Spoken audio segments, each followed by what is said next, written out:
साथ ही साथ सिस्टर योशिता को भी और उनके पूरे टीम को भी और आप सबको भी कि आपने इस कीमती समय को निकाले हैं और परमेश्वर के सम्मुख में आए हैं और इस मीटिंग में परमेश्वर की सेवा में आपने योगदान दिया है। इसलिए आप सबको मेरे तरफ से बहुत बहुत मसीही सलाम। बोलो यीशु मसीह की जय। थोड़ा जोर से कह सकते हैं क्या? बोलो यीशु प्रभु की जय। मैं आशा करता हूं आप सब मुझसे नाराज नहीं हैं, तो थोड़ा सा ऊंची आवाज से कह सकते हैं। जब यीशु मसीह का नारा लगाया जाता है तो जय का नारा हारा हुआ जैसा आवाज में नहीं होना चाहिए। बोलो यीशु प्रभु की जय। हालेलुया। और मेरा छोटा सा परिचय सिस्टर तो बता ही दी। मैं जमशेदपुर से आया हूँ और मेरा नाम जीतू लीमा है, pastor Jeetu Lima. Church of God in India church में पासवान हूँ। बीते कई सालों से जमशेदपुर में हूँ और एक दो बार रांची में ऐसा आना जाना हुआ है कई मीटिंग्स में, परंतु आज पहली बार जीसस कॉल्स में रांची प्रार्थना भवन। ये मेरे लिए सौभाग्य का विषय है कि आप सबके बीच में आना, जीसस कॉल्स मिनिस्ट्री का एक प्रार्थना भवन में आना, ये मेरे लिए बहुत बड़ी उपलब्धि है। और आप सब बेशकीमत लोग हैं, आप सबके साथ परमेश्वर का वचन का सेवा देना, ये अपने आप में एक आशीष का पल है। सारा आदर महिमा परमेश्वर को मिले। आइए इससे पहले कि हम वचन की सेवा में जाएं, तो हम एक दूसरे को जरा सा देख ले कि आपके बगल में कौन बैठा है। जरूरी है कोरोना का समय, परंतु देख लीजिए और थोड़ा मुस्कुराहट से उससे मिलिए। और 2 गज की दूरी तो है ही, मास्क तो जरूरी है ही, साथ ही साथ हाथ मिलाना भी जरूरी है। मसीह के संगति में आपके बगल वाला से हाथ मिलाकर बोलिए, आप आज बहुत अच्छे लग रहे हैं, आपसे प्रभु बातें करने जा रहा है। बोलिए, अपने बगल वाला को बोलिए, गुस्सा से मत बोलिए, उसको लगे कि कहीं आप ताना ना मार रहे हैं। हालेलुया। देखो, कभी कभी मैं थोड़ा सुनना चाहूंगा बीच में हालेलुया जय मसीह की ऐसा कुछ कुछ, तो आप जरा सा अपना मौन व्रत को भंग करके रिप्लाई देते रहिएगा, तो ताकि हमें लगे कि आप जाग रहे हैं, क्योंकि ये दोपहर का समय है। आइए प्रार्थना। सर्वशक्तिमान सामर्थ्य परमेश्वर पिता, हम धन्यवाद के साथ प्रभु जी आपके सम्मुख आते हैं। हमारे तमाम कमियों के बावजूद प्रभु आप हमें ये मौका दिए हैं कि हम आपके कदमों में खड़े हो सके, आपकी आराधना करते हुए, दुआ प्रार्थना करते हुए इस घड़ी प्रभु हम वचन की सेवा में जा रहे हैं। अपनी सियोन से अपना वचन को भेजकर हम हर एक से बर्ताव कीजिएगा। इस घड़ी प्रभु आसमान खुल जाने दे, हर एक की जिंदगी के लिए जो जरूरत है प्रभु आप ही भली भांति जानते हैं परमेश्वर। इसलिए अपनी रूह के जरिए से हम हर एक से बातें करिएगा। स्वर्गीय पिता, आपके सामर्थ्य हाथों में हम समर्पित होते हैं और धन्यवाद के साथ प्रार्थना यीशु के नाम से मांगते हैं, आमीन। हमारा आज और कल का जो शीर्षक है, थीम है, वो है, कोई बताएं? किसी को याद है? किसी को पता है? मसीह में विजय, विक्ट्री इन क्राइस्ट। परमेश्वर के नाम की धन्यवाद हो।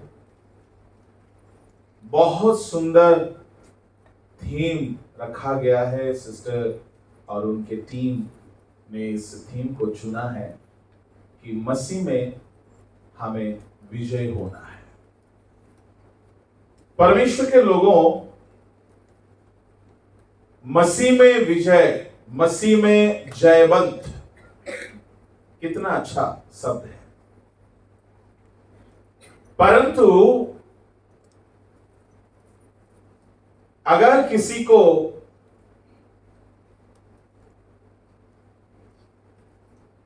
जयवंत शब्द को इस्तेमाल करना है तो उससे पहले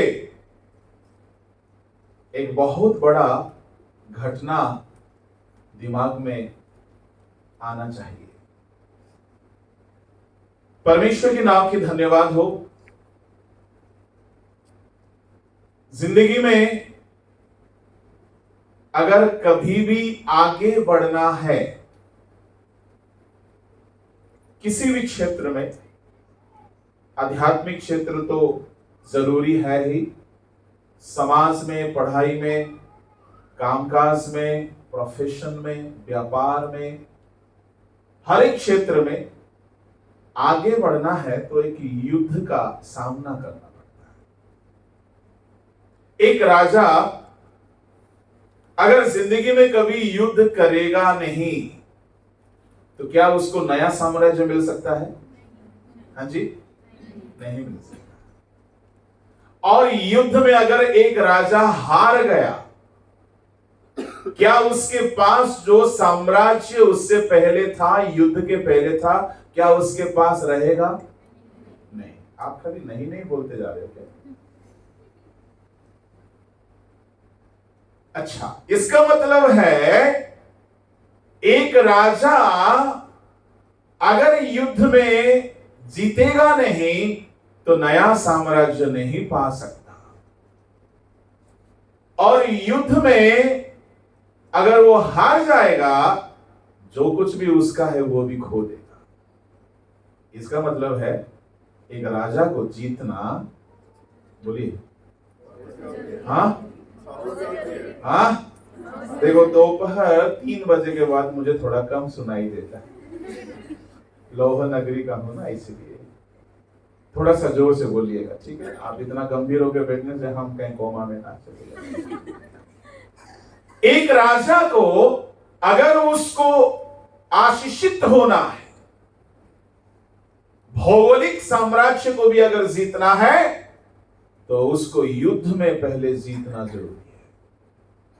अगर एक राजा अपनी जिंदगी में युद्ध नहीं किया तो जिंदगी में जो कुछ है उसको भी बचा नहीं सकता, जो कुछ उसको विरासत से अपने पूर्वजों के दिया हुआ, मिला हुआ है, उसको भी हिफाजत से नहीं रख सकता, और कुछ नया पाने का सपना तो भूल जाए। मेरे अजीज परमेश्वर के लोगों, एक राजा अगर तरक्की करना है तो उसका जिंदगी में युद्ध में उसको जयवंत होना बहुत जरूरी है। बाइबल की इतिहास कहो या दुनिया की इतिहास कहो, जो भी राजा बहुत बड़े बादशाह बने हैं उनका जिंदगी में युद्ध में उन्होंने जीतकर बादशाह के पद को हासिल किया है। आप सबको अच्छी तरह से मालूम होगा, एक बादशाह का नाम बताएं जो इतिहास में बहुत प्रशंसित है, वो जो बहुत तारीफ पाया हुआ एक बादशाह। हाँ, इतिहास की बात बोल रहा हूँ, बाइबल की नहीं। अकबर। चलिए, एक बादशाह भारत का थे, अकबर, बब्बर, पर दुनिया का कोई बादशाह का नाम बताओ। सिकंदर, अलेक्जेंडर। पता है अलेक्जेंडर कम उम्र में बादशाह बन गया। उसका युद्ध का रणनीति इतना तगड़ा था कि उसका सेना हारने का नाम ही नहीं लेते थे। अगर युद्ध में जाते थे तो उनको हारने का सोच आता ही नहीं था। आप में से कई लोग स्कूल में एग्जाम देने जाते हैं तो सोच के ही जाते हैं, इस बार तो मैं फिल इन द ब्लैंक्स, मैं लुढ़कूंगा, इस बार तो गया, अगले बार जरूर। कल किसने देखा है? पता है अलेक्जेंडर का रणनीति क्या था?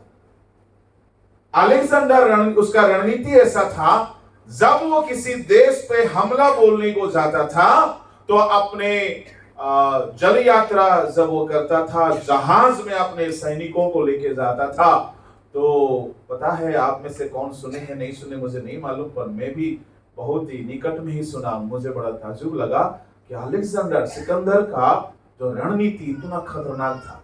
क्या है कि अगर जल यात्रा कर रहे हैं, अपने फौज को लेकर जा रहे हैं, और जहां बंदरगाह में अपने सारे फौज को उतार दिए, उसके बाद वो जहाज को ब्लास्ट कर देते थे, उड़ा देते थे तोप में। अब बताओ, दूसरे पराये देश में जाकर फौज पहुंच गए और लौटने का जहाज है या नहीं है। अब जियो या मरो, यही थे। अगर घर लौटना है, अपने पत्नी बच्चों को देखना है, मम्मी पापा से मिलना है, तो ऐसा लड़ना होगा कि जीतना होगा। Praise the Lord. इसी कारण उसके सेना ऐसे लड़ते थे, रात दिन एक करके सारा आराम सुख विलास को छोड़कर ऐसे लड़ते थे कि उनको जीत लगने की तो आदत पड़ गई थी। Praise the Lord. मेरे प्रभु के लोगों, मसीह में विजय भी अगर आपको पाना है, तो ये विजय शब्द अपने आप में एक युद्ध के बाद निकला हुआ शब्द है। मसीह में हमें विजय पाना है, तो भाई साहब विजय पाने से पहले क्या करना होगा? युद्ध है। आप युद्ध मैदान में उतरे ही नहीं, हार मान लिए, तो विजय कहां से होगी? और बहुत से लोगों को तो हारने की आदत है। कहीं भी जाओ तो हार के आते हैं। कभी भी देखो तो हमसे नहीं होगा, हम नहीं कर सकते, हम तो खत्म है, हमसे नहीं होता है। ये हारने की आदत है। परमेश्वर के नाम के धन्यवाद हो। हमारे पास जितना समय है, मैं उस समय के अंदर कुछ खास बातों को आप सबके सामने रखना चाहूंगा, जबकि हमारा शीर्षक है, थीम है मसीह में विजय जिंदगी। तो मेरे प्रभु के लोगों, अगर मसीह में हमें विजय जिंदगी जीना है, तो इस बात हमें ये इशारा करता है, हमारे जिंदगी में युद्ध है। Praise the Lord, hallelujah. तो हमारी जिंदगी में युद्ध है, तो फिर हमारा युद्ध किसके साथ है ये पहले देखना होगा, और हम कौन हैं ये भी जानना होगा, और हमारा युद्ध किसके साथ है ये भी जानना होगा, और युद्ध कैसे लड़े ये भी जानना होगा। अगर कोई जानकारी है नहीं, तो मसीह में विजय है ही नहीं। मसीह में हमें विजय मिलेगा, तो मेरे परमेश्वर के लोगों, इस बात हमें एक ऐसा युद्ध का इशारा करता है कि हमें जीतना ही होगा। बड़ा खुशखबरी यह है, हमारा जो सम्राट है, हमारा जो बादशाह है, वो जीता हुआ है, हारा हुआ नहीं है। तो उस जीत करके दिखाया कि मैं जीत लिया हूं, तो तुम्हें भी जीतना होगा। बाप अगर पहलवान है तो बच्चा जरूर पहलवान है। आप में से कई लोग मूवी देखा होगा ना, अरे एक लड़की का बाप पहलवान था तो लड़की चैंपियन बनी, उस पर कुछ मूवी बना है, भूल रहा हूं उस नाम। खैर, बेदी में मूवी का नाम नहीं लेना चाहिए, आपको तो याद आ ही गया होगा। बाप पहलवान था तो बेटी को क्या बना दिया? पहलवान बना दिया, और ऐसा बना दिया वो खतरे से खेल करके सारे लड़कों को खत्म कर दी।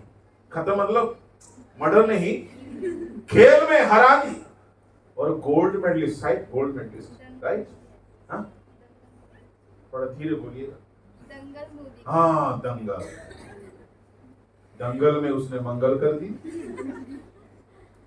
क्योंकि बाप पहलवान है, और अपन का बाप इतना बड़ा वीर है कि शैतान को सूली में हारता हुआ दिखा पर हरा दिया। यीशु मसीह कैसा नजर आया? ऐसा लग रहा था कि हार गया, मुंह नहीं खोल रहा है, हाथ पैर ऐसे लटके हुए हैं, खून खून है, और पूरा चीख रहा है, एलोही एलोही लमा सबक्तानी, हे परमेश्वर तूने मुझे क्यों छोड़ दिया। सबको लग रहा था कि ये तो गया, हार गया, हारता हुआ नजर आया, और ऐसा जीता कि त्रिलोक का अधिकारी बन गया। आसमान जमीन और अधलोक का मालिक बन गया। परमेश्वर के लोगों, हमारा प्रभु हारता हुआ दिखा जरूर है पर हारा नहीं है। इसलिए आप प्रभु के बच्चे, भले दुनिया की नजर में आप कमजोर दिखो कोई बात नहीं, साधारण दिखो कोई बात नहीं, पर जब समय आए आपको जयवंत होकर दिखाना होगा। यह हमारे प्रभु का आदत है, तो हमारी भी आदत होनी चाहिए। Praise the Lord. बगल वाला को बोलिए, प्रभु आज आपसे बात करने जा रहा है। अगर उसे दुश्मनी है तो भी बोल दीजिए। बोलो यीशु महाराज की। अगर वो महाराज है तो हम सब राजा है। प्रभु के लोगों, युद्ध कौन करने जाते हैं? युद्ध करने का काम राजाओं का होता था बाइबल के इतिहास में, दुनिया के इतिहास में। और राजा अपने सेनाओं को लेकर लड़ते हैं। मैं आपसे कहना चाहूंगा, आप कौन हो जो कि आपको युद्ध करने का जरूरत है? पहले प्रकाशित वाक्य 1:5 कोई अगर पढ़ने में बहुत तेज है तो पढ़ के हमारी सहायता करेंगे तो बड़ी मेहरबानी होगी, परंतु व्याकरण सही पढ़िएगा। प्रकाशित 1:5। और यीशु मसीह की ओर से जो विश्वास योग्य साक्षी और मरे हुओं में से जी उठने वालों में पहिलौठा और पृथ्वी के राजाओं का हाकिम है, तुम्हें अनुग्रह और शांति मिलती रहे। 6 वह हमसे प्रेम रखता है और उसने अपने लहू के द्वारा हमें पापों से छुड़ाया है और हमें एक राज्य और अपने पिता परमेश्वर के लिए याजक भी बना दिया। हमें परमेश्वर के लिए क्या बना दिया है? राज्य और याजक। यहां हिंदी लंगड़ा है, हिंदी यहां थोड़ा लंगड़ी है। राज्य नहीं है साहब। परमेश्वर ने हमें राज्य नहीं बनाया। इंग्लिश वर्जन को देखोगे, He made us kings and priests। उसने हमें क्या बनाया? राजा और याजक बनाया। आप मसीह में कौन है? आप मसीह में कौन है? आप एक राजा है। बोलिए, मैं एक राजा हूं। आप अगर एक राजा है तो साहब, ये राजा में से एक राजा का नाम बताऊंगा जो युद्ध के दिन में सो गया था। बाइबल में एक राजा है, लड़ाई के दिनों में सो गया। कौन है वो? थोड़ी देर पहले किसी को उसका नाम मुंह में आया था, दाऊद। राजा को युद्ध के दिन में नहीं सोना चाहिए। आप मसीह में कौन है? आप मसीही विश्वासी होने के नाते आपका बहुत सारा डेफिनेशन है। आप याजक भी है, आप प्रभु के बच्चे भी है, आप प्रभु का भवन भी है, आप प्रभु का खेत भी है, वगैरह वगैरह वगैरह बहुत सारा है। परंतु जहां विजय जिंदगी की बात आती है तो आप प्रभु का ठहराया हुआ एक राजा है। राजा का आदत क्या होना चाहिए? आप अगर प्रभु के द्वारा ठहराया हुआ राजा है, परंतु एक बात को सुन लीजिएगा, राजा आप कब बनते ये बात भी तो जानना होगा। आप तो बोल दिए कि हम मसीह में राजा है, परंतु कहां जी राजा का कोई सिम्टम नहीं दिखता है। राजा तो हम बोल रहे हैं खुद को, पर राजा का कोनो सिम्टम नहीं खेवा, कोई सिम्टम नहीं है। तो हम कैसे राजा जी? आप राजा कब बने हैं? आप राजा परमेश्वर बनाए, परंतु कब बनाए मालूम है? ये प्रकाशित 1:5 में ये शब्द लिखा है, जिसने हमें अपने लहू से छुड़ाया। और एक बार पढ़ लीजिएगा। और यीशु मसीह की ओर से जो विश्वास योग्य साक्षी और मरे हुओं में से जी उठने वालों में पहिलौठा और पृथ्वी के राजाओं का हाकिम है, तुम्हें अनुग्रह और शांति मिलती रहे। वह हमसे प्रेम रखता है, और उसने अपने लहू के द्वारा पिन द पॉइंट, लहू के द्वारा हमें पापों से छुड़ाया है। सुनिए, लहू के द्वारा हमें पापों से छुड़ाया है।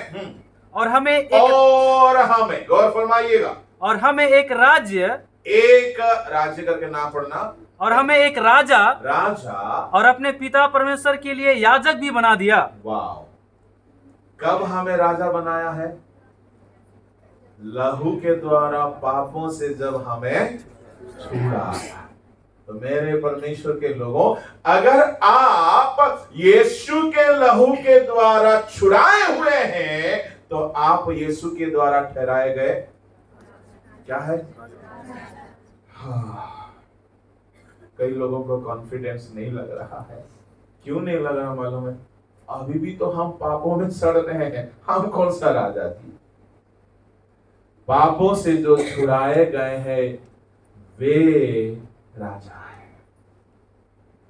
जिंदगी में अगर आप कभी अपने गुनाहों के लिए पश्चाताप किया और अपने गुनाहों को परमेश्वर के सामने इकरार किया और बिलख बिलख कर फूट फूट कर अपनी गलतियों को परमेश्वर के सामने कबूल कर करके आपने रोया है, वह दिन किसी किसी को कभी कभी मिलता है कि ऐसा भारी पश्चाताप होता है। उस घड़ी सारा पाप नजर आता है। बचपन से लेकर के आपकी उम्र तक का जितना पाप आपने किया हो, सारा पाप आपको नजर आता है। चाहे वो किसी सभा में हुआ हो, चाहे किसी गीत सुनने के समय हो, या प्रचार के समय हो, या आपका फास्टिंग प्रेयर के समय हो, आपको अपना सारा गलती नजर आता और आप टूटे मन से परमेश्वर के सामने आंसू बहाने लगते हैं और अपने पापों को इकरार करते हैं, क्षमा मांगते हैं। तब पता है क्या होता? पहला यूहन्ना 1:7 और 9 के अनुसार यीशु का लहू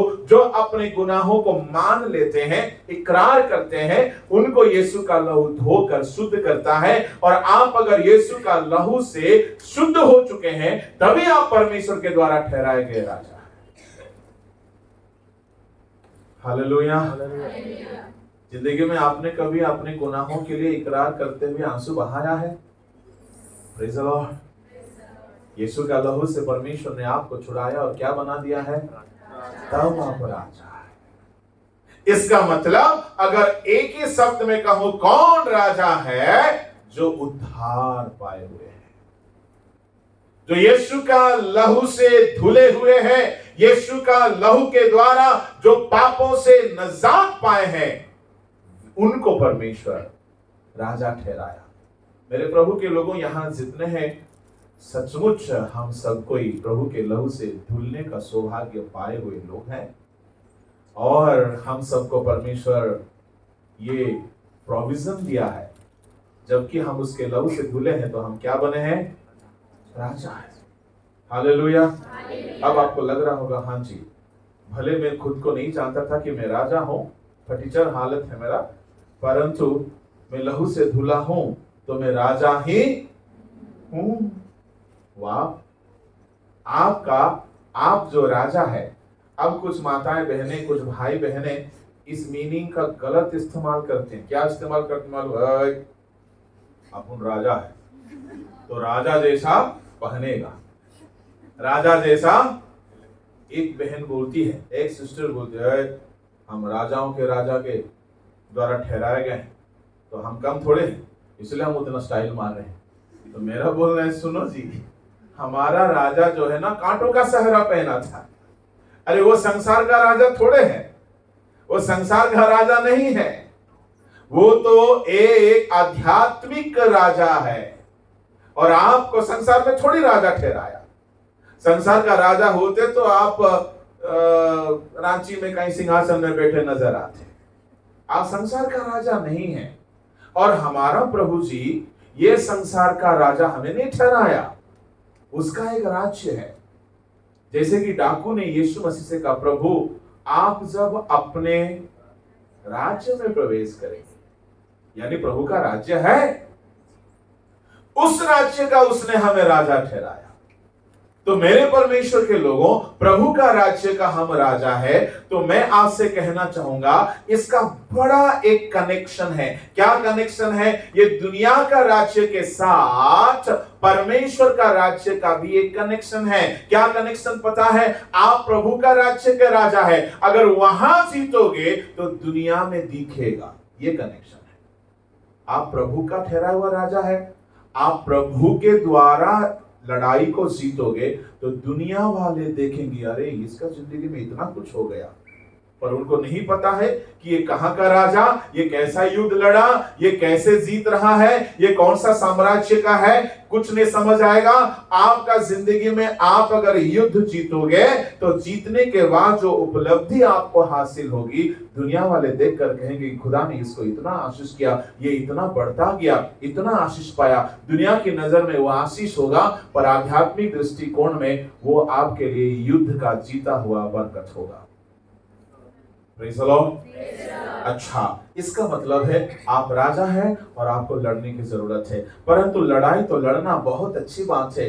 दाऊद एक ऐसा राजा था, जिंदगी में सारा जिंदगी लड़ते लड़ते लड़ते लड़ते बिताया, एक बार युद्ध के दिन में सो गया। आप ऐसा ना करना। जब युद्ध का समय था, ऐसे समय में वो सो गया। सारे राजा युद्ध करने को जाया करते थे। दूसरा सामुएल 11 का 1 2 3 4 अगर पढ़ेंगे, पढ़ने की आवश्यकता नहीं है, आवश्यकता है, पढ़ लीजिए। दूसरा सामुएल 11 का 1 2 3 4। फिर जिस समय राजा लोग युद्ध करने को निकला करते थे, जिस समय राजा लोग युद्ध करने को निकला करते थे, अर्थात वर्ष के आरंभ में, अर्थात वर्ष के आरंभ में, दाऊद ने योआब को और उसके संग अपने सेवकों और समस्त इजरायलियों को भेजा और उन्होंने अम्मोनियों का नाश किया और रब्बा नगर को घेर लिया, परंतु दाऊद यरूशलेम में रह गया। नीचे सांझ के समय दाऊद पलंग पर से उतरकर राजभवन की छत पर टहल रहा था। बस इतना रहने दीजिए, आगे की स्टोरी आपको मालूम है। सारे राजा लोग युद्ध करने को गए, परंतु दाऊद राजा नहीं गया। और सांझ के समय पलंग से उठा, मतलब क्या कर रहा था? हाँ जी, इसका मतलब ये राजा को दिन में सोने का आदत है। ये राजा दिन में सोया और सांझ के समय उठा। सावधान, राजा हो तो युद्ध के दिन में नहीं सोना चाहिए। चींटी क्या करती है? छोटी जाती है, पर कटनी के समय भोजन वस्तु बटोरती है। देखा है ना? धूप काल में अपने भोजन तैयार करती है। अपने समय को पहचानो। आप राजा हो तो आप युद्ध के दिनों में नहीं सोना चाहिए। दाऊद, सारे राजा युद्ध करने को गए, दाऊद युद्ध करने को नहीं गया और सो गया, और सांझ के समय उठा, उठकर छत में घूमने गया और एक बहुत बड़ा पाप में वो गिर गया। वो स्टोरी आपको पता है।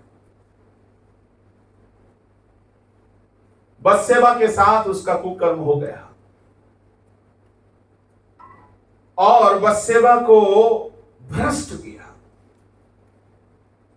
जवानों, अगर दाऊद युद्ध में उस दिन गया होता, क्या यह पाप होता? नहीं। पता है आपके जीवन में पाप क्यों होते हैं? आप लड़ते नहीं। आप युद्ध में रहोगे तो आपका जिंदगी में गलतियां नहीं होंगी। ये बत्शेबा से भी मैं बहुत मुझे गुस्सा आता है। क्यों गुस्सा आता है? इसका कुछ आदत ठीक नहीं है। सांझ के समय राजा टहल रहे, तुम्हें कौन बोला सांझ के समय नहाने के लिए? नहाने का बेस्ट टाइम क्या है? जवान बच्चे करके मैं बोल रहा हूं, नहाने का बेस्ट टाइम कौन सा है? इसका मतलब ये बहुत बड़ा कोढ़िया है। घर में पति है नहीं, पति कहां गई है? कहां गया है? युद्ध करने। पति गया है युद्ध करने और तुमको नहाने का समय नहीं है। इसका भी आदत ठीक नहीं। और नहाने को गई तो थोड़ा सा संभल के, वो भी नहीं आदत। तो मेरे परमेश्वर के लोगों, शैतान का अवसर ना दो। इसने भी अवसर दिया है, उसने भी अवसर दिया है, और राजा होने के बावजूद पाप में गिर गए। अपने पाप को छुपाने के लिए दाऊद राजा ने क्या क्या नहीं किया। क्या क्या नहीं किया दाऊद राजा। दाऊद ने सोचा कि मेरा ये पाप छुप जाएगा, और दाऊद क्या करता है? देखा कि वो गर्भवती हो गई, तो दाऊद ने सोचा अब तो मेरा नाम बदनाम हो सकता है।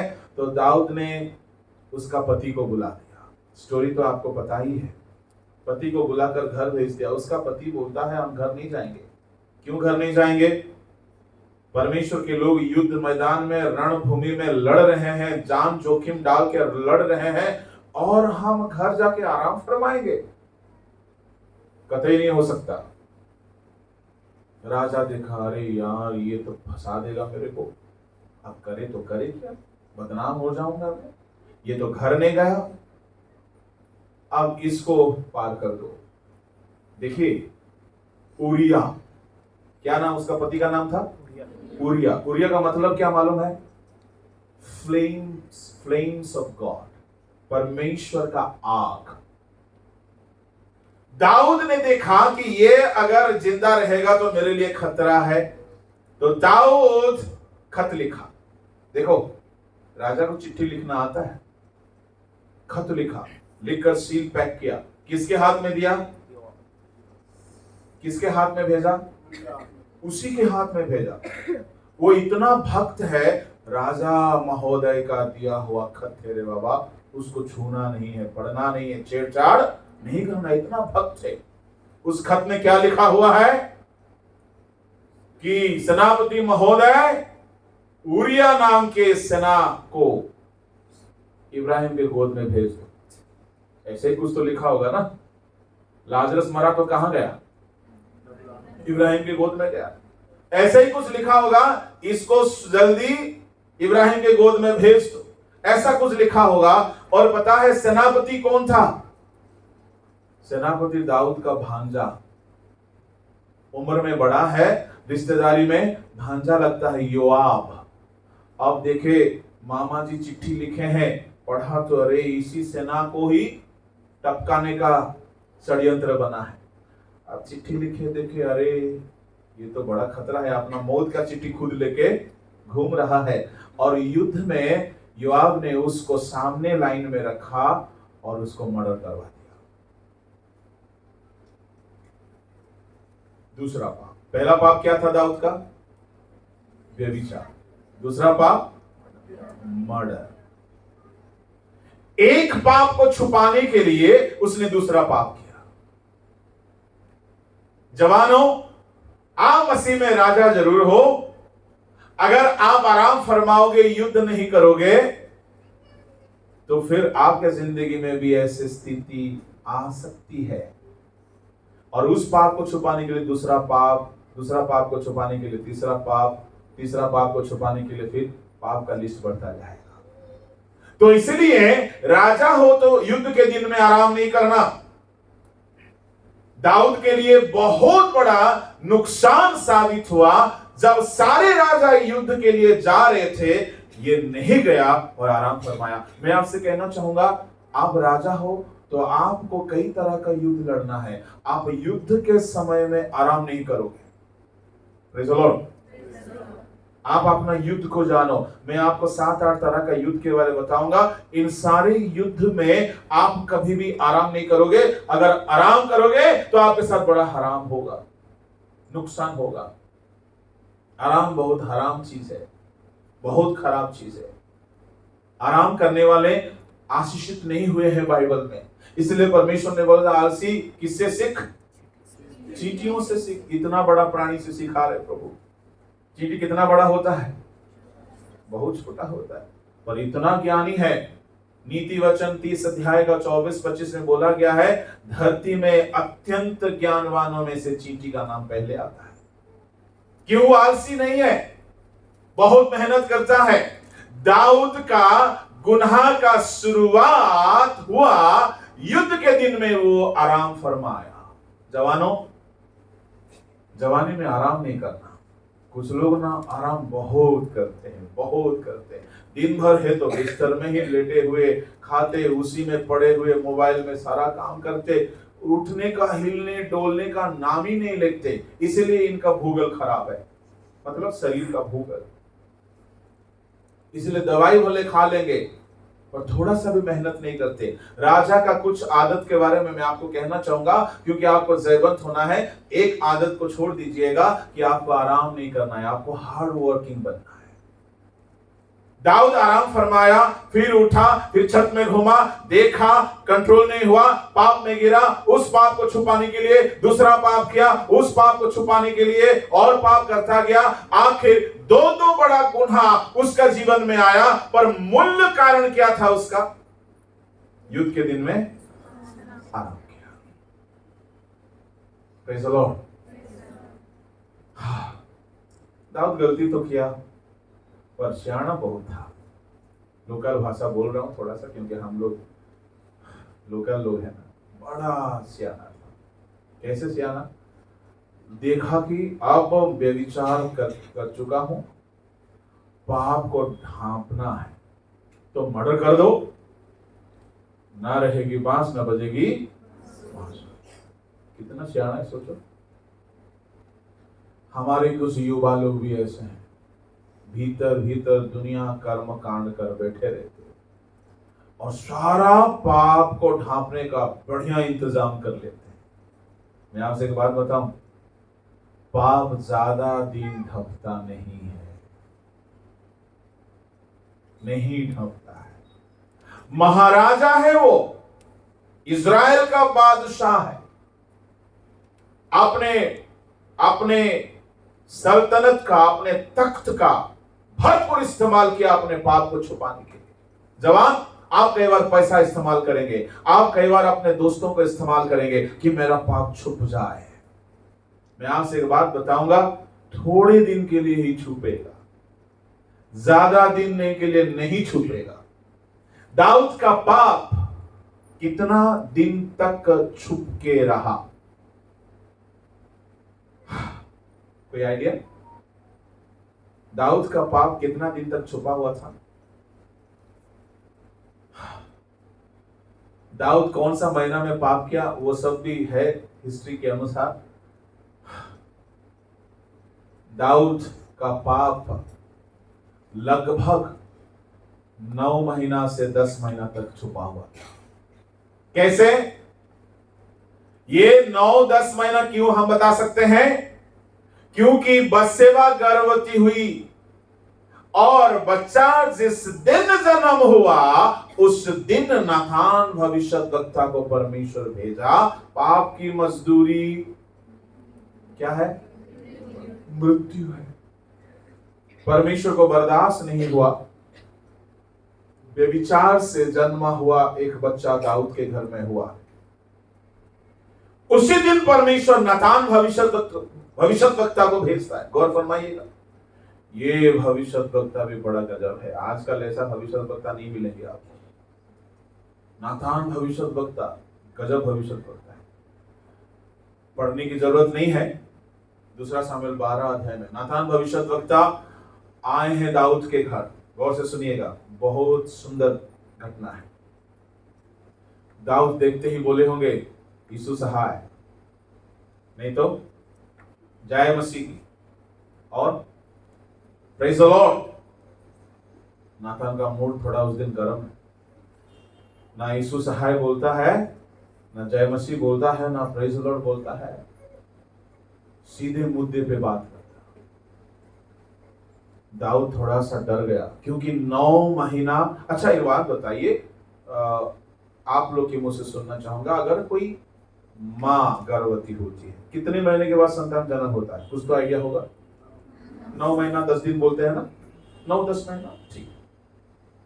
तो बत्शेबा भी वही 9 महीना करीब गर्भ में बच्चा को रखी और व्यभिचार का संतान जन्म हुआ। तो परमेश्वर को देखा नहीं गया, परमेश्वर दुखी हो गए, और परमेश्वर पाप का मजदूरी क्या है? मृत्यु। मृत्यु का मजदूरी देने के लिए नातान भविष्यद्वक्ता को भेजते हैं। नातान भविष्यद्वक्ता आते ही दाऊद को बोलते हैं, दाऊद, हर दिन बहुत प्यार से पेश आते थे, पर नातान उस दिन प्यार मोहब्बत से पेश नहीं आए। मुलाकात होते ही बोलते, एक कथा किस्सा सुनाना है आपको। जी पादरी साहब सुनाइए। नातान बोलते हैं, किसी नगर में बहुत बड़ा धनी व्यक्ति था। अच्छा, उसका बहुत सारे खसी, मेमना, भेड़, बकरी था। अच्छा, और उसी नगर में गरीब बंदा था, उसका इकलौता मेमना था। अच्छा, क्या हुआ? धनवान के घर में मेहमान आए। अच्छा, तो क्या हुआ? धनवान ने अपने धन और बल प्रयोग करके गरीब का घर पे जुल्म किया, उसका इकलौता मेमना को लाके घात किया, अपने मेहमानों की मेहमान नवाज किया। बोला उसका ढेर सारा मेमना भेड़ बकरी था और मारा नहीं, और गरीब का घर का इकलौता मेमना को लाके उसने अपने मेहमानों को खिलाया। बोला हाँ, कौन है वो मृत्यु के दंड का योग्य है। किसने बोला ऐसा? नातान बोलता है तुम है वो। धक लगा। क्यों? 9 महीना तक कोई भविष्यद्वक्ता आके बताया नहीं। दाऊद को क्या लग रहा था? व्यभिचार और मर्डर दोनों पाप किया है। सामुएल भविष्यद्वक्ता आए दिन घर में विजिट करते हैं। नाथान भविष्यद्वक्ता आते हैं। दाऊद के जिंदगी में 3 भविष्यद्वक्ता थे। एक है सामुएल, दूसरा है नातान, तीसरा है गाद। ये 3 भविष्यद्वक्ता राजा दाऊद को देखकर बड़ा खुश थे। सामुएल ने दाऊद को अभिषेक किया था राजा बनाकर, और नातान बीच बीच में आते जाते थे दाऊद के घर।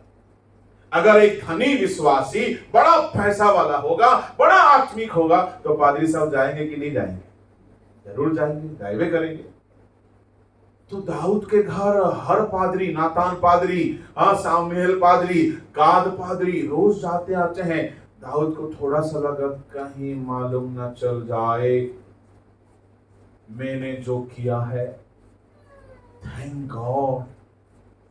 पहला दिन, दूसरा दिन, तीसरा दिन सामुएल आए, नातान आए, गाद आए, नाश्ता खाए, लंच खाए, सब कुछ होता रहा। और संडे की आराधना, उस समय तो नहीं था, शनिवार की आराधना होता रहा। और दाऊद क्या गाते हैं, कमाल गाना गाते, क्या बजाते हैं वीणा। सामुएल बोलता किस्मत वालों को ऐसा राजा नसीब होता है, हमारे देश को मिला है। दाऊद तुझे देखकर मेरा दिल खुश हो जाता बेटे। दाऊद बोलता है थैंक गॉड मेरा पाप किसी को पता नहीं। ये 9 महीना में मुझे बताइए दाऊद चर्च नहीं किया होगा क्या? हाँ जी, हाँ, बेविचार छुपा करके चर्च नहीं गया। उस समय चर्च नहीं था, पर जो मंदिर था मंदिर में तो गया। ये 9 महीना में फसह का पर्व नहीं मनाया होगा, झोपड़ी का पर्व, अखमरी रोटी का पर्व, पिंतेकुस्त का पर्व, पहला फल का पर्व। राजा जाकर जब तक जनता को आशीर्वाद नहीं देंगे तो पर्व का शुरुआत नहीं होता था। ये इस्राएलियों का विधि था। बेविचार किया हुआ राजा। दाऊद के बारे में आप सबको पता है, दाऊद अच्छा गाना गाते थे। क्या गाते हैं? जिंदगी में क्या छुपा हुआ है? बेविचार, खून। किसी को नहीं मालूम। 9 महीना बीत गए, ना सामुएल को मालूम चला, ना नातान को मालूम चला, ना गाद भविष्यद्वक्ता को मालूम चला। किसी को मालूम नहीं, किसी को मालूम नहीं चला, किसी को भनक तक नहीं लगा। इतना सियाना बन करके सारा पाप को छुपा दिया। जवानों, अगर कोई ऐसा है, इससे पहले कि आपका पाप प्रकट हो जाए, प्रभु से माफी मांग के लौट आओ। क्योंकि कोई भी पाप नहीं छुपेगा, कोई भी पाप नहीं छुपता है। ये 9 महीना में कितनों बार भविष्यद्वक्ता लोग आए गए। एक दिन नातान आया तो दाऊद को लगा ऐसे ही आया होगा, प्रभु तो कोई दंड ही नहीं दिया मुझे, मैं बेविचारी हूं, मैं हत्यारा हूं, मुझे कोई दंड ही प्रभु नहीं दिया, शायद प्रभु भी शायद माफ कर दिया होगा। जिस दिन नातान आके बोलता है तुम हो, धक्का लगा होगा उसको। बोला हाँ, ऊरिया की पत्नी बत्शेबा को लेकर तूने भ्रष्ट किया, और उस गुनाह को छुपाने के लिए ऊरिया को तूने मौत के हवाले कर दिया। व्यभिचार और खून है तुम्हारे जिंदगी में। इस कारण तुम्हारा जो बेटा है मरेगा। तूने, गौर फरमाइए, तूने दूसरों की पत्नी को, दूसरा बंदा की पत्नी को भ्रष्ट किया, इस कारण तेरे भी पत्नियां भ्रष्ट की जाएंगी। चलिए अब दूसरा सामुएल में चलते हैं। जवानों, अगर आपकी जिंदगी में कोई भी पाप आप करके बड़ा इत्मीनान से अगर बैठे हो, तो आज का दिन प्रभु हमसे जता रहे हैं, चिता रहे हैं कि हमें छुप के नहीं रहना है, पश्चाताप करके पापों से बाहर आना है। दूसरा सामुएल 12 अध्याय का और पढ़े 9, 10, 11। तूने यहोवा की आज्ञा तुच्छ जानकर क्यों वह काम किया जो उसकी दृष्टि में बुरा है? हित्ती उरिय्याह को तूने तलवार से घात किया और उसकी पत्नी को अपनी कर लिया है, और उरिय्याह को अम्मोनियों की तलवार से मरवा डाला है। इसलिए अब तलवार तेरे घर से। तूने हित्ती उरिय्याह को तलवार से मरवा डाला है, इसलिए अब तलवार तेरे घर से कभी दूर ना होगी। तेरे घर से कभी तलवार दूर नहीं होगी। देखिए, इसने दूसरों के घर में तलवार घुसाया, इसके घर में क्या आया? तलवार आया। इंसान जो बोता है, आप अगर धान बोगे खेत में तो क्या गेहूं उगेगा जी? आप अगर कटहल का बीजा लगाओगे, आम फलेगा? आप दूसरों की भाई को, दूसरों की बहन को भ्रष्ट कर दोगे प्रेम के नाम, क्या आपके घर में वो श्राप नहीं आएगा? सोच रहे हैं? जवानों, बात थोड़ी सी कड़वी है, पर क्या करे, मलेरिया को होम्योपैथी थोड़े काम करता है। हमारी बीमारी भी तो उतनी खतरनाक है। प्यार मोहब्बत के नाम में हमारे युवा पीढ़ी बर्बाद हो रहे हैं, वे विचार में सड़ रहे हैं, और मसीह में जयवंत होने का सपना देख रहे हैं। दाऊद का जिंदगी का सबसे बड़ा हार उस समय हुआ जब वो राजा था और युद्ध करने को नहीं गया। थोड़ा सा अवसर अगर आप दोगे तो शैतान पूरा तहस नहस कर देता है। इसलिए प्रभु ने कहा, जागते रहो, तुम्हारा विरोधी शैतान गरजता हुआ शेर की समान घूमता है कि तुम्हें फाड़ डाले। जागते रहने को प्रभु ने कहा है, सोते रहने को प्रभु थोड़ी कहा है। यह दाऊद का गुनाह का सजा कितना भयानक है। इंसान जो बोता है वही काटता है। दाऊद ने दूसरी को तलवार में मरवाया। प्रभु ने कहा, तुम्हारे घर में तलवार के द्वारा मौतें होंगी। नीचे, इसलिए अब तलवार तेरे घर से कभी दूर ना होगी, क्योंकि तूने मुझे तुच्छ जानकर हित्ती उरिय्याह की पत्नी को अपनी पत्नी कर लिया है। यहोवा यूं कहता है, सुन, मैं तेरे घर में से विपत्ति उठाकर तुझ पर डालूंगा और तेरी पत्नियों को तेरे सामने लेकर दूसरे को दूंगा, और वह दिन दोपहरी में तेरी पत्नियों से कुकर्म करेगा। तूने तो वह काम छिप कर किया, पर मैं यह काम सब इजरायलियों के सामने दिन दोपहर करवाऊंगा। माय गॉड, इंसान जो बोता है वही काटता है। प्रभु ने उसका पाप का उजागर करते हुए कहा, तूने तो ये पाप छुप के किया, परंतु दूसरों की स्त्री को तुला के भ्रष्ट किया, अब तेरे पत्नियां भ्रष्ट की जाएंगी। और पता है, दाऊद के पत्नियों को उसी का घर का बेटा भ्रष्ट किया है। 16 अध्याय उसका 22। अतः उसके लिए भवन की छत के ऊपर एक तंबू खड़ा किया गया, और अबशालोम समस्त इजराइल के देखते अपने पिता के रखैलियों के पास गया। पिता के रखैलियों के पास गया, अपना घर का बेटा, पिताजी के पत्नियों को भ्रष्ट किया। और दाऊद के घर में, दाऊद दूसरों का घर को तोड़ा है। दाऊद के घर में तलवार आया है। दाऊद उरिय्याह को मरवा डाला तलवार में। दाऊद का बेटा अम्मोन का मौत, दाऊद का बेटा अबशालोम का मौत। दाऊद के घर में तलवार से कईयों का मौत हुआ है। इसमें हमें सबक क्या मिल रहा है? हम राजा है, हम अपना मसीह जिंदगी में आराम ना फरमाए। आराम बहुत हराम का रास्ता खोल देगा। और दाऊद आराम करने के दिनों में ही पाप में गिरा, और पाप में गिरा तो कम से कम माफी मांग के उसी दिन रोता, नहीं रोया। कितना महीना छुप गया था?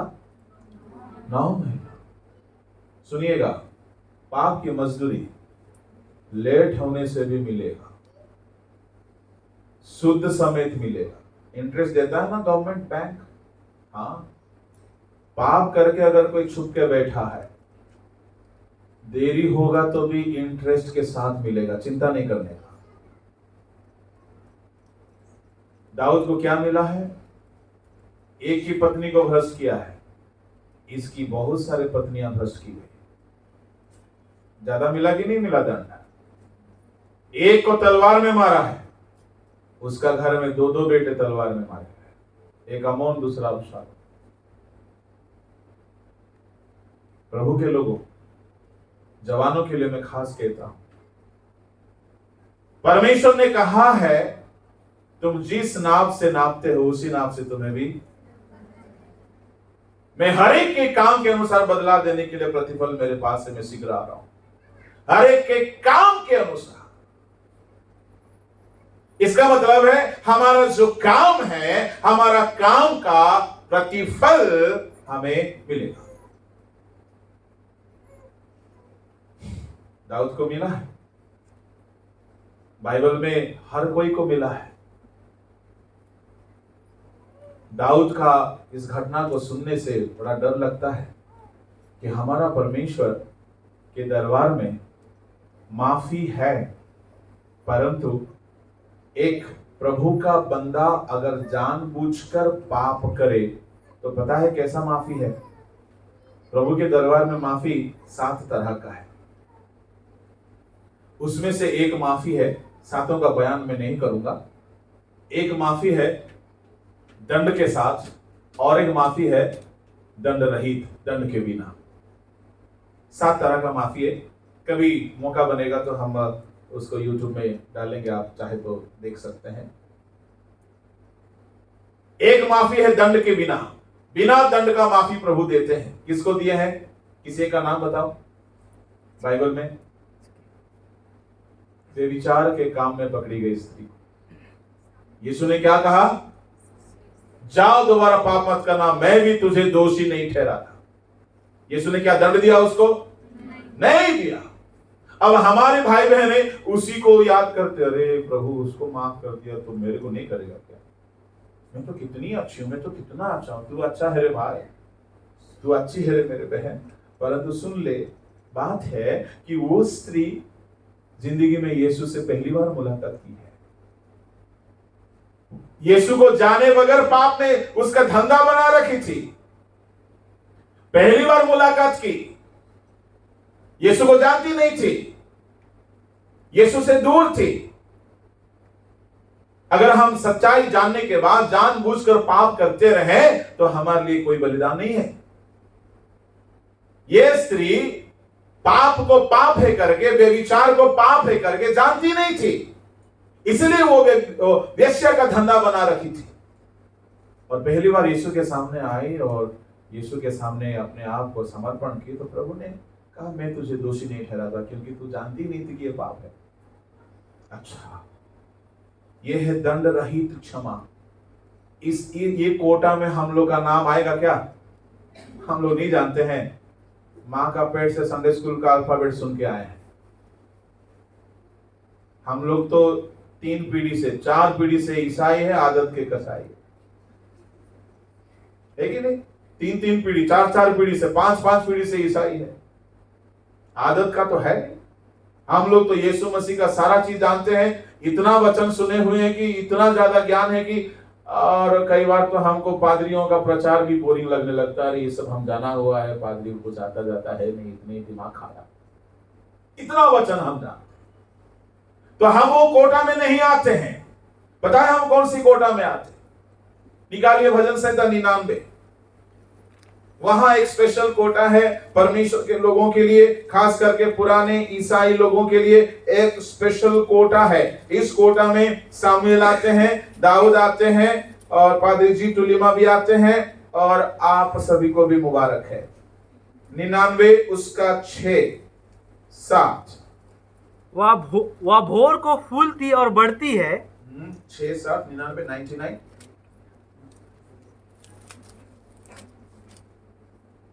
उसके याजकों में मूसा और हारून, उसके याजकों में मूसा और हारून, और उसके प्रार्थना करने वालों में से सामुएल यहोवा को पुकारते थे। देखिए, प्रार्थना करने वालों में से कौन है?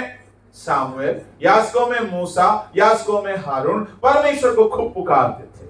अच्छी बात है। और वह उनकी सुन लेता था। वो उनकी सुन भी लेता था। वह बादल के खंभे में से होकर उनसे बातें करता था, और वे उनकी चितौनियों और उनकी दी हुई विधियों पर चलते थे। हे हमारे परमेश्वर यहोवा, तो उनकी सुन लेता था, तो उनके कामों का बदला तो लेता था। तभी उनके लिए क्षमा करने वाला परमेश्वर था। क्या? कामों का बदला लेकर के क्षमा करने वाला। यह स्पेशल कोटा है। किसके लिए? हम लोगों के लिए, मूसा जैसे लोगों के लिए। मूसा ने दूसरी बार लाठी चला दी, आदत था शायद, गुस्से में आ गया, दोबारा लाठी मार दिया, चट्टान को पानी तो निकला। प्रभु ने बोला, अब इसका बदला तो तुझे दूंगा। मूसा को नहीं छोड़ा साहब, हारून को नहीं छोड़ा है, सामुएल को नहीं छोड़ा है, दाऊद को नहीं छोड़ा है, तो हम भी तो उन्हीं के बिरादरी के हैं ना। हम लोग के लिए वही कोटा लागू होगा, वही स्पेशल कोटा। धर्मी लोग पाप करे तो परमेश्वर बिना दंड का क्षमा। बगल वाला को बोलिएगा, सुन रहे हैं ना? इतना चीज बोलिए। Hallelujah, praise the Lord. दंड के साथ क्षमा। ये कैसा क्षमा साहब? हाँ जी, दंड के साथ क्षमा। दाऊद जैसे नाथान आकर के सारा पाप का खुलासा कर दिया। अब नाथान के बारे में थोड़ा बोलना चाहूंगा। मैं नाथान का बहुत बड़ा फैन हूं, आप भी बन जाइए। नाथान कौन है? क्या उसका ओहदा क्या है? उसका पोस्ट क्या है? थोड़ा जोर से बोलिए। आजकल ऐसा भविष्यद्वक्ता नहीं दिखते हैं। आजकल कैसा वाला दिखते मालूम है? God is going to bless you. God is going to multiply you. God is going to enlarge. हमें अच्छा भी लगता है, ऐसा होना भी चाहिए कि नहीं होना चाहिए? होना चाहिए। पर नातान का भी तो सेवा होना चाहिए, तब दाऊद सुधर जाएगा। नातान आके क्या बोलता? तू पाप किया है, और पाप का पूरा डिटेल्स बोल रहा है। क्या डिटेल्स? किसके साथ किया उसका नाम बोल दिया। आजकल तो बोलता है सर, नहीं बोलेगा। अंधेरे में लाठी चलाएगा, लग जाए तो लग जाए, नहीं तो निकल जाए। दाऊद के घर में घुस करके दाऊद का पाप को नाम समेत बोलता है, नाम समेत बोलता। बत्सेबा, हु इज दिस? आजकल की भाषा में होता तो आजकल का प्रोफेट कैसा बोलना चाहिए? Hello mister David, who is Bathsheba यार? Who is Bathsheba? Tell me, कौन है बत्सेबा? हाँ, समझ में आई बात? ज्यादा गिटार बजा रहा, ज्यादा ऑर्गन बजा रहा, ज्यादा गाना गा रहा, ज्यादा प्रार्थना कर रहा है। आज ऐसा बोलने वाले दिखते हैं। हम लोग को भी आदत लग गई कि मीठी मीठी बात, कोई तो बोले आशीर्वाद दे दे। सुनिए, शॉर्टकट रास्ता नहीं है साहब स्वर्ग जाने के लिए, सकरा रास्ता है। There is no shortcut to heaven.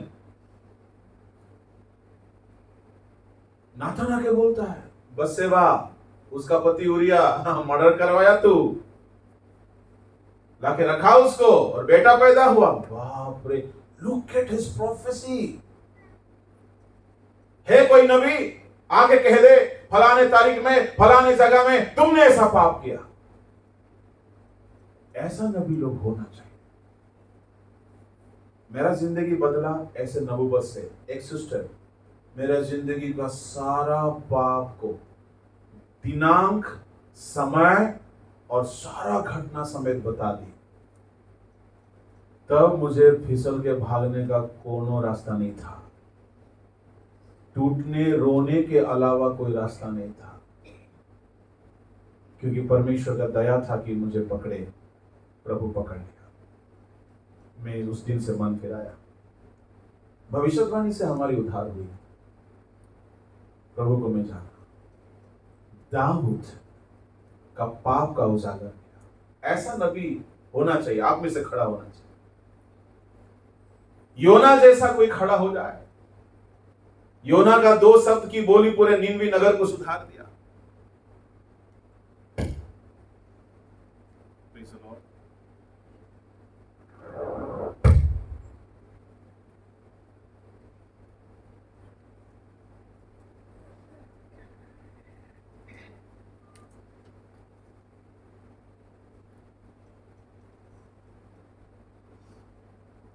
बोलो यीशु मसीह की जय। हालेलुया।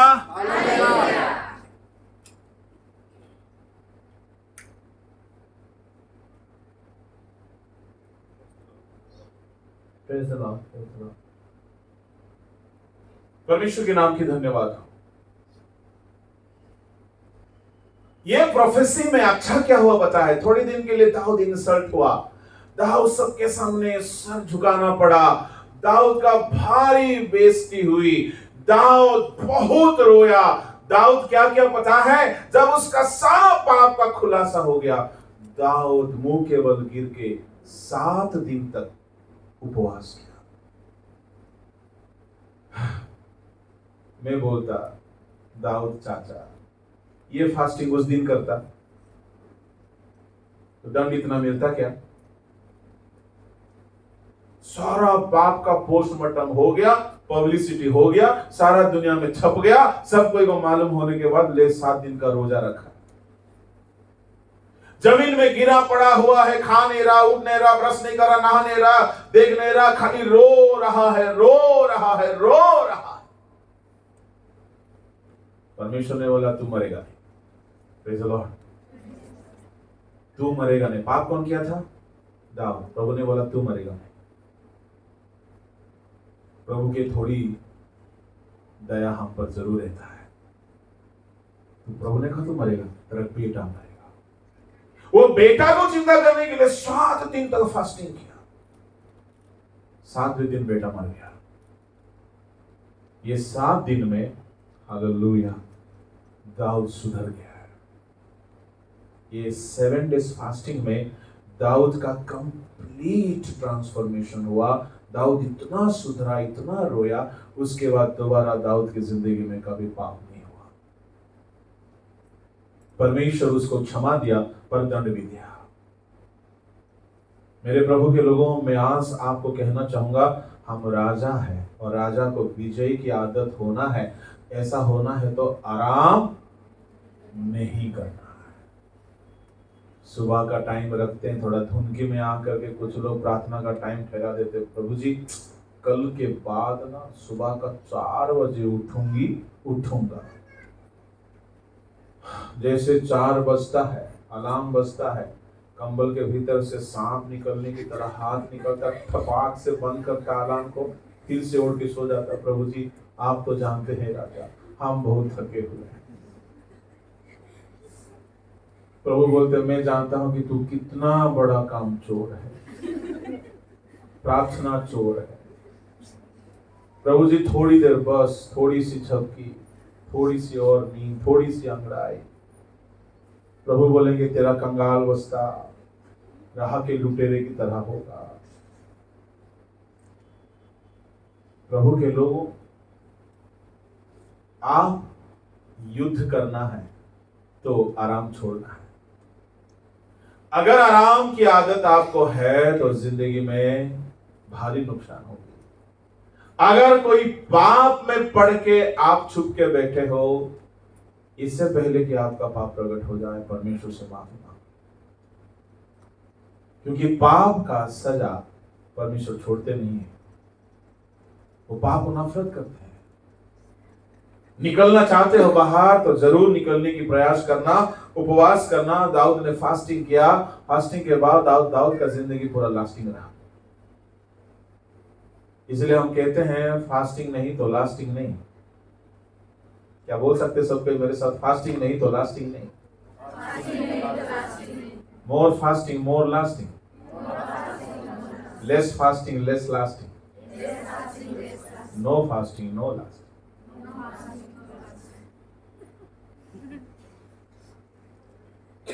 दाऊद का टर्निंग पॉइंट वहां से हुआ है, और दाऊद का इतना बेइज्जत होना बहुत जरूरी था। दाऊद दोबारा किसी पाप करने का हिम्मत नहीं किया। दाऊद का जिंदगी सुधर गया। दाऊद इतना बदल गया, जब उसका उम्र ढलने लगा, उसकी बुढ़ापे में उसको एक युवा लड़की के साथ रखा गया, पर दाऊद ने उसके पास कर दिया। इसलिए बाइबल के सारे राजाओं में से सबसे धर्मी राजा का नाम होता है दाऊद, और परमेश्वर बोलता मेरा दास दाऊद। जिंदगी में गिरा था जरूर, पर पश्चाताप करके उठा। और उसके बाद बाइबल के इतिहास को देखते हैं, दाऊद जहां भी गया यहोवा ने उसके साथ रहा, उसको युद्ध में जय दिया। जवानों, आपकी जिंदगी में कुछ उतार चढ़ाव जरूर आए हुए होंगे। नहीं आए तो बहुत अच्छी बात है, तो सतर्क रहना। किसी की जिंदगी में ऐसा पाप की स्थिति आया होगा, आप हार गए होंगे, तो उठना सीखो, गिरे हुए रहना नहीं है। दाऊद 7 days फास्टिंग करके पश्चाताप करके उठा और दोबारा नहीं गिरा। Praise the Lord. बाकी सब अच्छा दिख रहा था, उसका वर्शिप, उसका किंगडम, उसका सेलिब्रेशन, उसका सारा जिंदगी दूसरों के सामने अच्छा था, पर भीतर खोखला हो गया था व्यभिचार में। और एक समय ऐसा आया, परमेश्वर उसको पकड़ा, उसका पाप का उजागर किया, ताकि वो पाप से बाहर आ जाए। कभी कभी पता है, आपका पाप को दूसरों के सामने परमेश्वर खोल देता है। कितना कोशिश करने से भी आप ढांप नहीं सकते। ये इसलिए होता है कि प्रभु आपको वहां से बाहर निकालना चाहता है। परमेश्वर के नाम के धन्यवाद हो। दाऊद एक राजा था, और बाइबल का मशहूर और शूरवीर और धर्मी राजा। उसके सारे पाप को परमेश्वर छोड़ दिया, माफ कर दिया, सजाएं मिली उसको, पर उसका वंश आज भी यहूदा की राजगद्दी पर बैठे हुए। और उसी वंश में कौन आते हैं? हमारे यीशु मसीह आते हैं। और पता है, बड़ा ताज्जुब की बात है, उसी बत्शेबा ही के बच्चों में, गोद में, वंशावली में यीशु मसीह जन्म होते हैं। दाऊद की ढेर सारे पत्नी थे, किसी और पत्नी का वंशावली में यीशु मसीह का जन्म नहीं हुआ, बत्शेबा ही का। Praise the Lord. अरे ये बात में तो आपको थोड़ा तसल्ली मिलना चाहिए। समझ में आई मेरी बात है? दाऊद का ढेर सारे पत्नी थे। उन सारे पत्नियों में से प्रभु ने किसको चुना कि उस वंश में, उसका गर्भ में से होकर यीशु मसीह को आए? बत्शेबा को, जो कि लोकल बोली में बोला जाए तो खत्म औरत थी, चरित्रहीन थी, समाज में बदनाम थी। आज भी तो 1 घंटा से उसी का चर्चा कर रहे हैं। पुलपिट में बदनाम है, जिंदगी में पाप में फंस गई थी, परिवार को खो करके दूसरे के साथ रह रही थी। इतना नाम खराब, इतना नाम धराई, इतना चरित्रहीन है, परंतु ऐसा यहोवा ने उनको दया किया। जब वो मन फिराए, फास्टिंग किए, पापों से लौट के आए, यहोवा ने उनको शुद्ध किया, उनका गर्भ को शुद्ध किया, उनका जिंदगी को शुद्ध किया, और उसी के गर्भ में से होकर दाऊद का संतान यीशु मसीह है। अगर कोई कितना भी बुरी तरह से पाप में गिरा हो, पश्चाताप करके लौटोगे तो प्रभु आपको दोबारा खड़ा कर सकता है।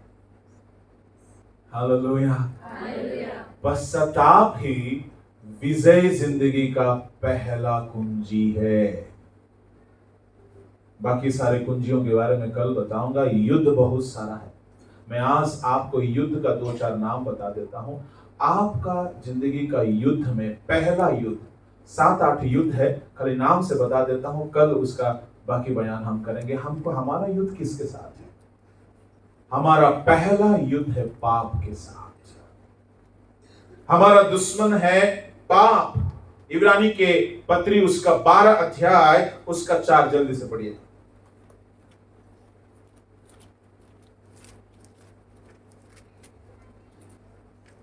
तुमने पाप से लड़ते हुए उससे ऐसी मुठभेड़ नहीं की। पाप से लड़कर मुठभेड़ करना है हमें, यानी हमारा पहला युद्ध किसके साथ है?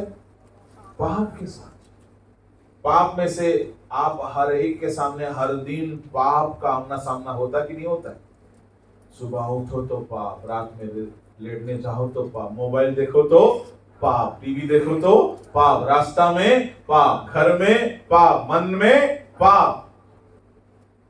अरे यार, इसका मतलब है कि 24 घंटा युद्ध है हमारा, हर जगह युद्ध है। जवानों को बोलना चाहूंगा, रात में जब आप बिस्तर में जाते हो सो, मोबाइल को दूसरा कमरा में रख के जा। कुछ लोग तो तकिया के नीचे रखता है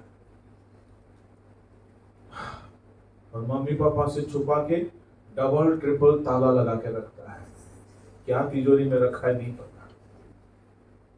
और मम्मी पापा को शेयर नहीं करेगा पासवर्ड।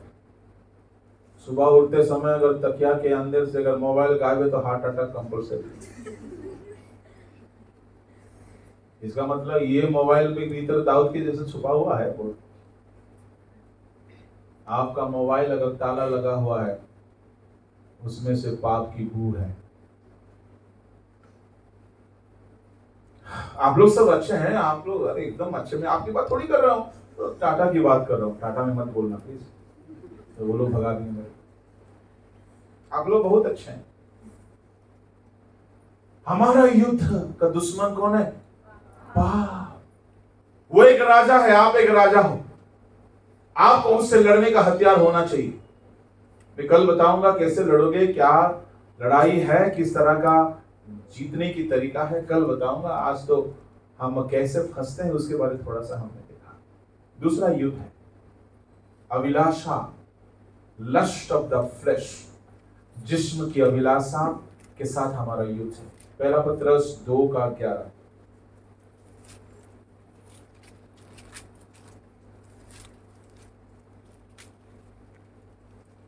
हे प्रियो, मैं तुमसे विनती करता हूं कि तुम अपने आप को परदेसी और यात्री जानकर उन संसारिक अभिलाषाओं से जो आत्मा से युद्ध करती है बचे रहो। संसार की अभिलाषा आत्मा से युद्ध कर। संसार की लिखा है, संसारिक, संसारिक लिखा है। संसारिक नहीं होना चाहिए, फ्लैशली लस्ट है। खैर इंग्लिश वर्जन में देखें, the lust of the flesh, शरीर की अभिलाषा हमारे खिलाफ लड़ती है, आत्मा के खिलाफ लड़ती है। यानी हमारा दूसरा युद्ध है शरीर की अभिलाषा के खिलाफ। ये तो बहुत बड़ा युद्ध है।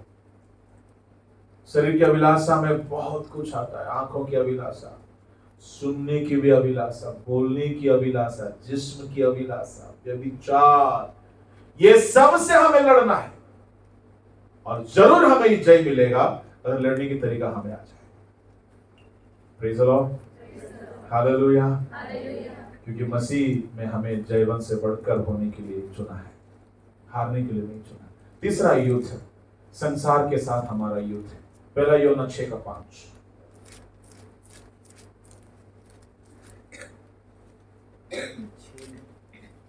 नहीं है,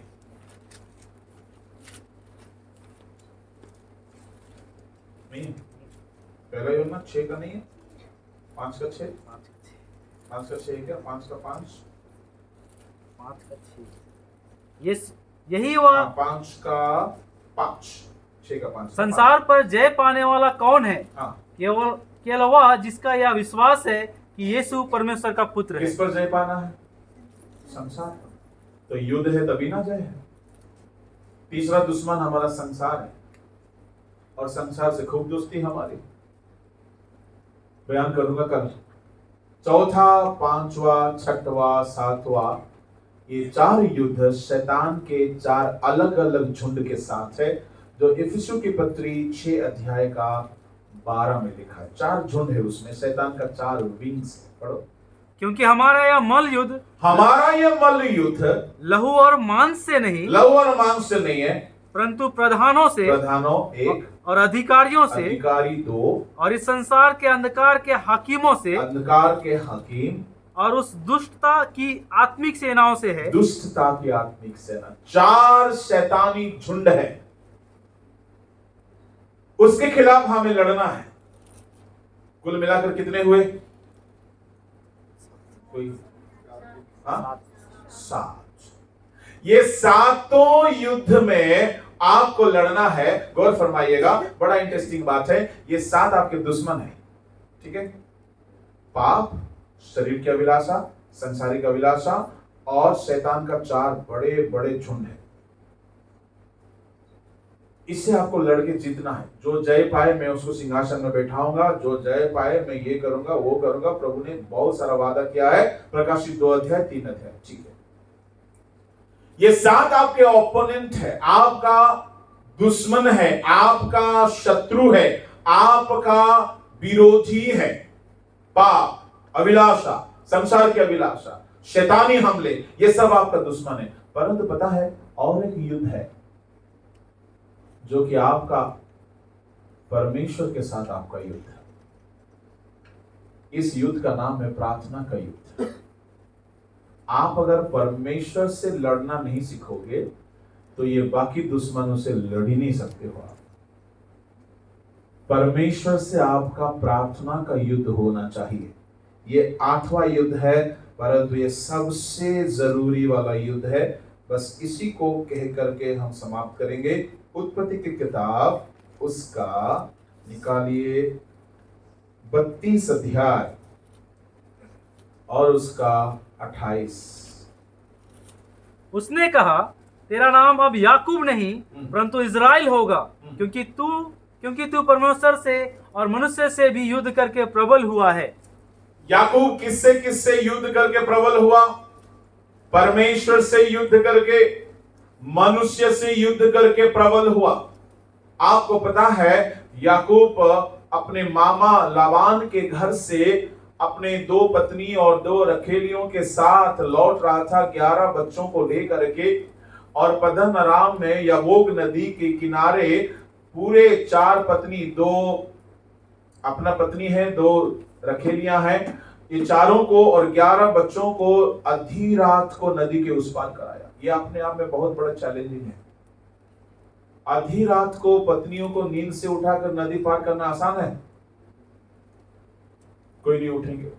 याकूब ने उठाया, नदी के उस पार लेके गया, 11 बच्चों को लेके गया, नदी के उस पार सबको पार कराया, अकेले इस पार आके पूरी रात प्रार्थना किया। बाइबल में लिखा है उसने युद्ध किया। किसके साथ युद्ध किया? और परमेश्वर को हराया ना खुद हारा? परमेश्वर को हराया या खुद हारा? खुद हारा या परमेश्वर हारा? कौन हारा? हाँ, ठीक से बोलिएगा। खुद हारा या परमेश्वर हारे? हाँ, ठीक से। परमेश्वर हारा। माय गॉड, ये कैसा बात है जी? परमेश्वर को ऐसा पकड़ लिया था, दंगल ऐसा पकड़ लिया था। परमेश्वर बोलते मुझे छोड़ जाना है। वो क्या बोल रहा है? अगर तू आशीष नहीं देगा तो मैं तुझे नहीं छोड़ूंगा। प्रभु ने एक मारा, उसका जांग का नस ढीला पड़ गया, लंगड़ा रहा है, फिर भी पकड़ा हुआ है। मुझे आशीष दो वरना नहीं छोड़ूंगा। सुबह हो गया, रात से सुबह हो गया। जब सुबह हो गया, प्रभु बोलते सुबह हो गया, अब तो छोड़, मुझे जाना है। बोला नहीं, एकदम छोड़वे नहीं करूंगा। प्रभु बोलते तुम्हारा नाम क्या? नाम ही तो कामचोर है, पाठ चोर है, ठगबाज है, याकूब धोखेबाज।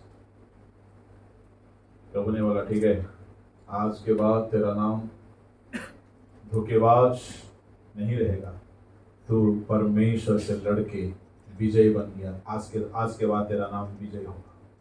बोला हाँ सही है, एकदम सही है, जाओ। उस दिन के बाद याकूब का जिंदगी आशीषित हुआ। पता है ये युद्ध क्या था? ये युद्ध, अच्छा मुझे बात बताइए, आप परमेश्वर को पकड़ सकते हो जी हाथ में, कहाँ सोच के रखे? WWF है जो पकड़ लोगे। परमेश्वर इंसान थोड़ी है। कितनों भी आपका बाइसेप्स हो, ट्राइसेप्स हो, जिम में जाता हो, परमेश्वर को पकड़ सकता है जी? नहीं। ये जो पकड़ा था, कैसा पकड़ा था मालूम है? आंसुओं की प्रार्थना से। एक वचन पढ़ो, मैं समाप्त करूंगा। होशे 12:3-4।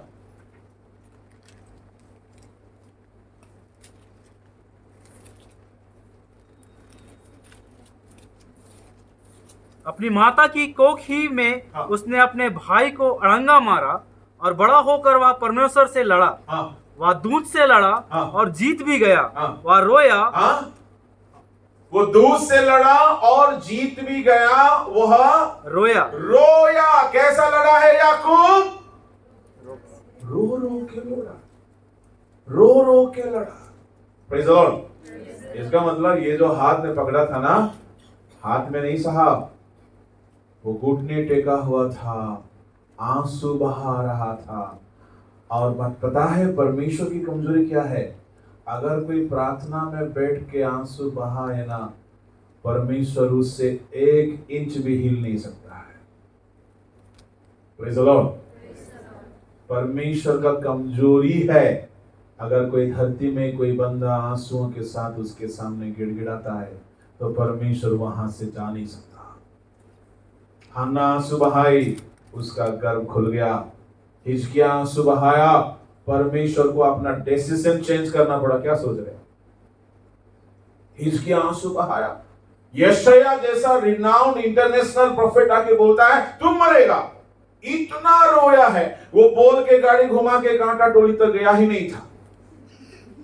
फिर प्रभु बोलता है बैक गियर लगा जा। बोला क्यों? जाके बोल, इतना रो रहा है, वो नहीं मरेगा। सोचिए, यशायाह घुमा के गाड़ी घुमा के बोलता नहीं रे बाप, तू नहीं मरेगा। बोला कैसे? अभी तो बोलता मरेगा, अभी नहीं बोलेगा, कैसे? हम कैसे मान ले? बोला कोई भी चिन्ह बोलो, धरती का हिलाना डोलाना कुछ भी कर लेगा परमेश्वर। बोला सूरज को बैक गियर लगाओ। Praise the Lord. आंसुओं में इतना दम है, परमेश्वर सूरज को भी पीछे ला सकता है। आंसू में इतना दम है।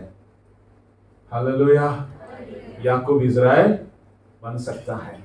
तो मेरे प्रभु के लोगों, उस दिन परमेश्वर हार गया और याकूब जीत गया। इसका मतलब है अगर कोई खुदा को हरा सकता है तो वही शैतान को हरा सकता है।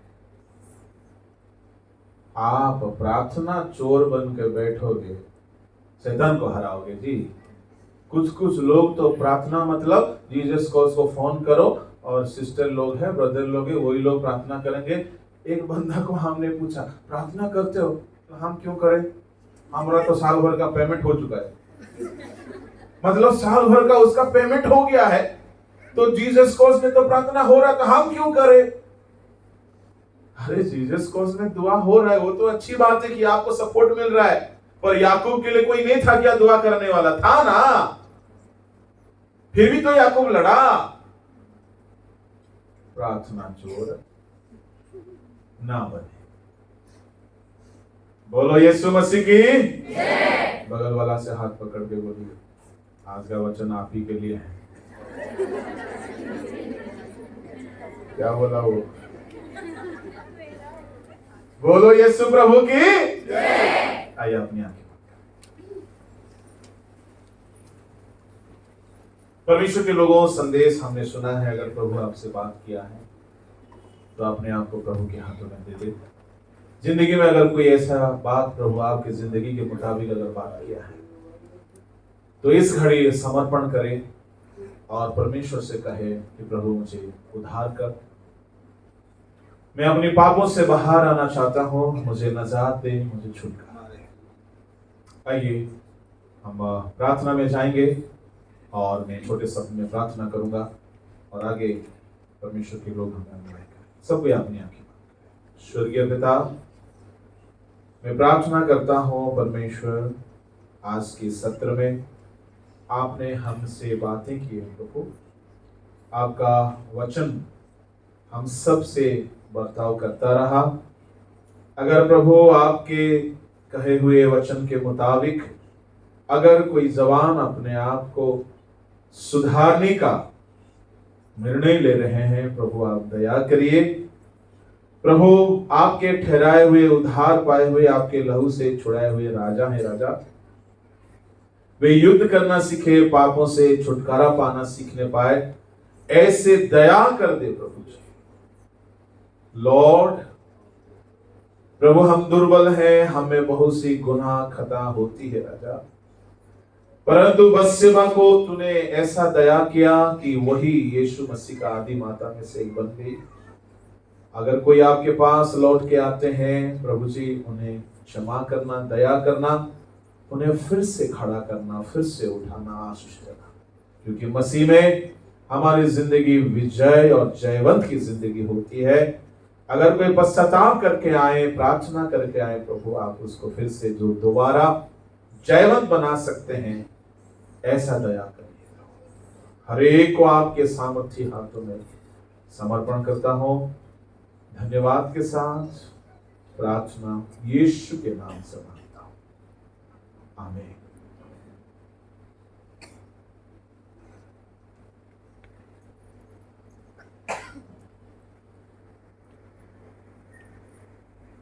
Praise the Lord.